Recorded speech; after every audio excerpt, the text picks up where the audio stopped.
Ya, topik malam hari ini dalam pendalaman Alkitab pada seri yang ke-33 adalah bagaimana pelayan sejati bertindak atau bertindak sebagai pelayan sejati.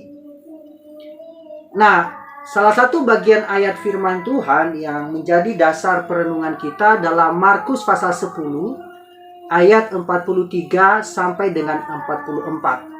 Markus pasal 10 ayat 43 sampai 44 firman Tuhan, "Tidaklah demikian di antara kamu, barang siapa ingin menjadi besar di antara kamu, hendaklah ia menjadi pelayanmu, dan barang siapa ingin menjadi yang terkemuka di antara kamu, hendaklah ia menjadi hamba untuk semuanya."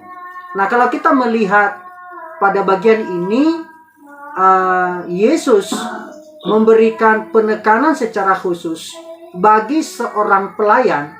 Ada dua prinsip yang harus difahami atau bagi kita sebagai orang percaya. Yang pertama, kalau kita ingin menjadi besar, ya, artinya mau memiliki posisi yang besar, jabatan, hendaklah yang menjadi pelayan atau menjadi yang tertinggi. Bahkan barang siapa ingin menjadi yang terkemuka dari semua, maka ia harus menjadi hamba. Jadi dua kata di sini, pelayan dan hamba. Dua kata ini memang tidak bisa dipisahkan dari kehidupan kita sebagai orang yang percaya. Tentu semua orang ingin hidupnya diakui, ya, dihormati. Itu pasti kecenderungan semua orang.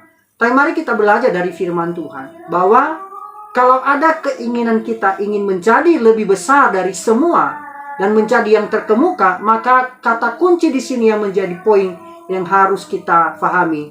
Hendaklah kita itu menjadi pelayan dan hendaklah hidup kita itu menjadi hamba. Ini hal yang prinsip. Ayat yang kedua, teks yang lain yang berbicara tentang hal ini, yaitu dalam Matius pasal 7 ayat 15 sampai ayat 20. Ini masih berbicara tentang seorang hamba atau seorang pelayan yang melayani. Dikatakan, "Waspadalah terhadap nabi-nabi palsu yang datang kepadamu dengan menyamar seperti domba. Tetapi sesungguhnya mereka adalah serigala yang buas. Dari buahnya lah kamu akan mengenal mereka. Dapatkah orang memetik buah anggur dari semak duri atau buah ara dari rumput duri? Demikianlah setiap pohon yang baik menghasilkan buah yang baik, sedang pohon yang tidak baik menghasilkan buah yang tidak baik. Tidak mungkin pohon yang baik itu menghasilkan buah yang baik, yang tidak baik. Atau pohon yang tidak baik itu menghasilkan buah yang baik. Dan setiap pohon yang tidak menghasilkan buah yang baik pasti ditebang dan dibuang ke dalam api. Jadi dari buahnya lah kamu akan mengenal mereka." Ini bisa berbicara tentang pelayan Tuhan, seorang hamba Tuhan, bahkan diri kita sebagai orang yang sudah percaya kepada Kristus atau kita sebagai orang Kristen. Diberikan kita warning, ya, waspadalah. Dari yang kedua tadi dikaitkan dengan bagian ini yang juga ajaran daripada Tuhan Yesus. Dia mengatakan waspadalah terhadap nabi-nabi palsu. Nah, sekarang di masa kita tidak ada nabi, yang adalah pelayan-pelayan. Maka boleh dikatakan waspadalah terhadap hamba-hamba Tuhan, para pelayan-pelayan palsu yang datang kepadamu dengan menyabar seperti domba. Demikian juga dengan orang Kristen sekarang disebut sebagai domba. Kita adalah domba.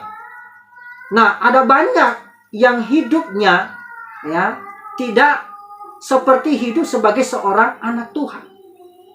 Maka bagaimana kita melihat kebenaran hidup sebagai seorang anak Tuhan?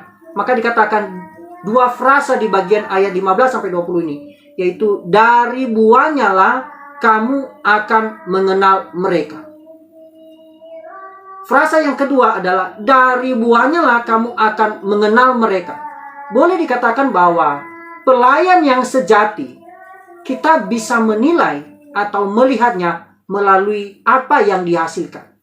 Digambarkan di sini, tidak mungkin kita memetik buah anggur di semak duri atau buah pohon ara di rumput duri. Tidak mungkin. Pasti kalau kita mau memetik buah ara ya di pohon ara, atau buah anggur ya di pohon anggur. Demikian juga dengan hal yang baik. Tidak mungkin kita mendapatkan hal yang baik dari orang yang tidak baik. Pasti dari orang yang baik kita akan menghasilkan orang yang baik. Setiap kita digambarkan seperti pohon. Ya, digambarkan seperti pohon. Maka hasil pohon yang baik itu pasti hasilnya baik. Tentu pohon yang tidak baik pasti hasilnya juga kurang baik. Ya. Maka dikatakan di sini, tidak mungkin pohon yang baik itu menghasilkan buah yang tidak baik. Itu merupakan satu hal yang tidak bisa masuk akal. Loh, pohonnya baik, tapi kok hasilnya kurang baik. Atau pohon yang tidak baik, itu menghasilkan yang baik. Nah, ini dua kebalikan di sini. Tapi sama-sama berbicara tentang bagaimana hidup kita sebagai orang yang percaya. Orang yang mengaku sebagai orang Kristen.